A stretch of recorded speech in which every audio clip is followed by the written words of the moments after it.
दोस्तों आज मैं एक्सप्लेन करूंगा 2024 में रिलीज हुई इन अ वायलेंट नेचर को, जो कि काफी ज्यादा थ्रिलर और सस्पेंस से भरा हुआ है। लेकिन आगे बढ़ने से पहले आपसे रिक्वेस्ट है कि आप मेरे चैनल को सब्सक्राइब जरूर करें। कहानी की शुरुआत में हम एक घने से जंगल को देखते हैं, जहाँ के एक पेड़ पे एक लॉकेट टंगा होता है। लेकिन तभी कोई अचानक उस लॉकेट को अपने साथ ले जाता है और उसके ऐसा करते ही जमीन के अंदर से हम एक आदमी को निकलता देखते हैं, जिसकी बॉडी पूरी तरह से सड़ी होती है और वो देखने में बिल्कुल राक्षस की तरह लग रहा था। वह आदमी उठने के बाद जंगल में सीधे चलने लगता है, जहां रास्ते में हम कई सारे ट्रैप और कैमरास को लगा देखते हैं। और इसी बीच उस आदमी को रास्ते में एक मरा हुआ जानवर मिलता है, जो कि ट्रैप में फंस के बुरी तरह से मारा गया था। अब उस आदमी को हॉर्न की आवाज आती है, इसीलिए वो उसी की ओर जाने लगता है। जहाँ थोड़ी आगे जाने के बाद वो दो आदमियों को देखता है, जो कि आपस में बातें कर रहे होते हैं। अब ये देखकर ये बंदा उनकी ओर बढ़ने लगता है, लेकिन तभी उनमें से एक बंदा गाड़ी लेके वहाँ से चला जाता है। और जिसके बाद दूसरा बंदा घर के अंदर जाके अपनी गन निकालता है और फिर वह घर के दूसरे रास्ते से शिकार करने के लिए चला जाता है। वहीं ये देखकर ये बंदा अब उसके घर में एंटर होता है और वह उसके घर के सामानों को बड़े गौर से देख रहा होता है। तभी बहुत ढूंढने के बाद उसे एक लॉकेट दिखाई देता है। दरअसल जिस लॉकेट को जंगल से उठाया गया था, वह लॉकेट इस बंदे को इसके माँ बाप ने दिया था और साथ में ये भी कहा था कि हमेशा इसका ख्याल रखना। लेकिन कुछ लोगों ने उस लॉकेट को उठा लिया, इसीलिए मजबूरन अब इस आदमी को जमीन से निकल के लॉकेट को ढूंढने के लिए आना पड़ा।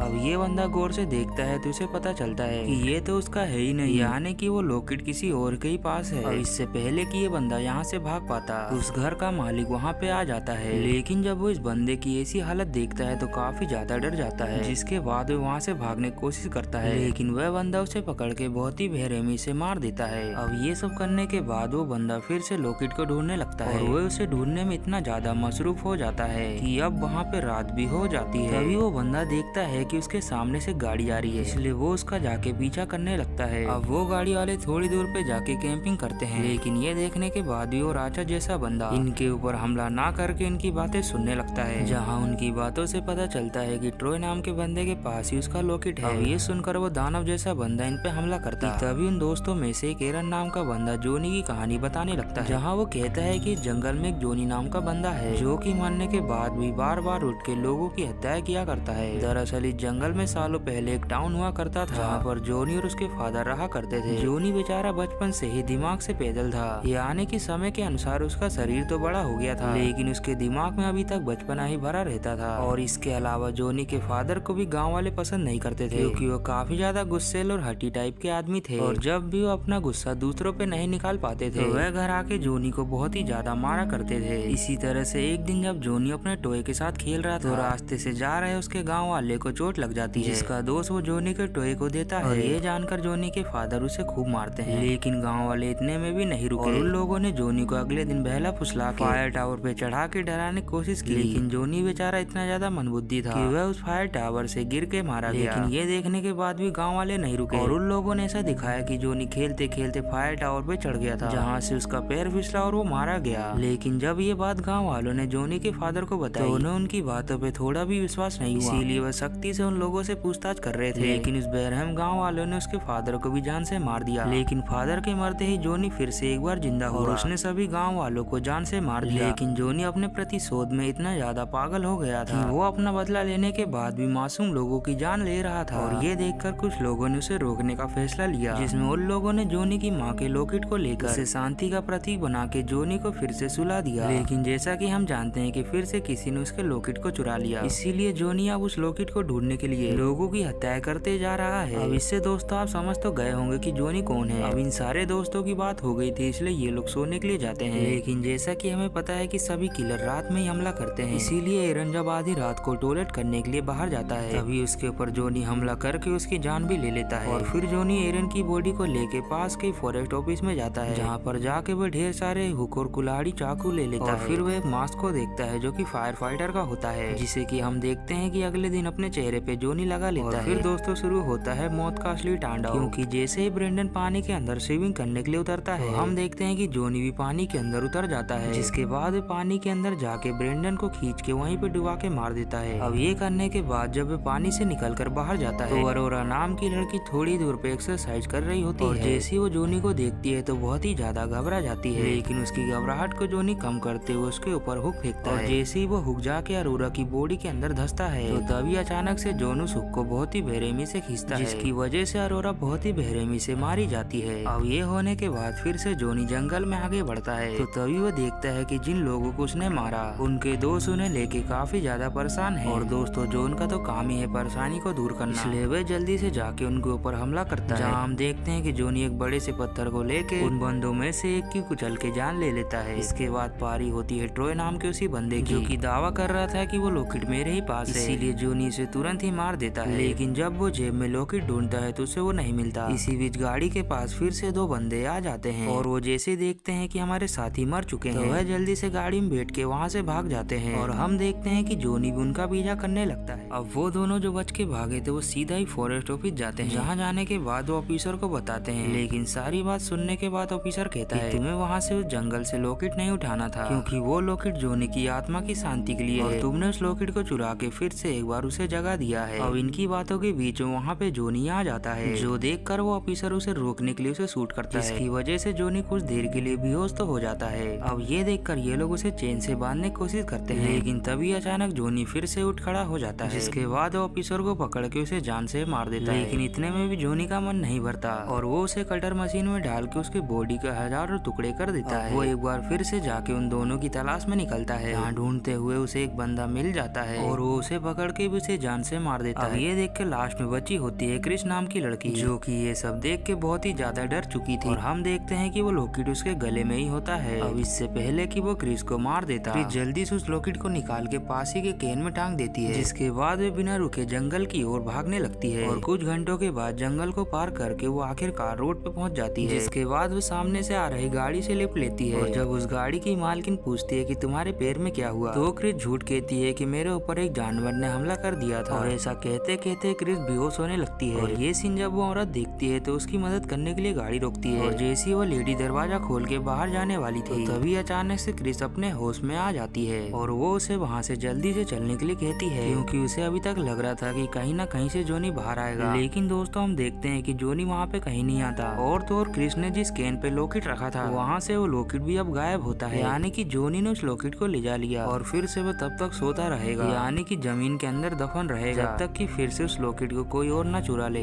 दोस्तों ये कहानी यहीं पे दी एंड हो जाती है।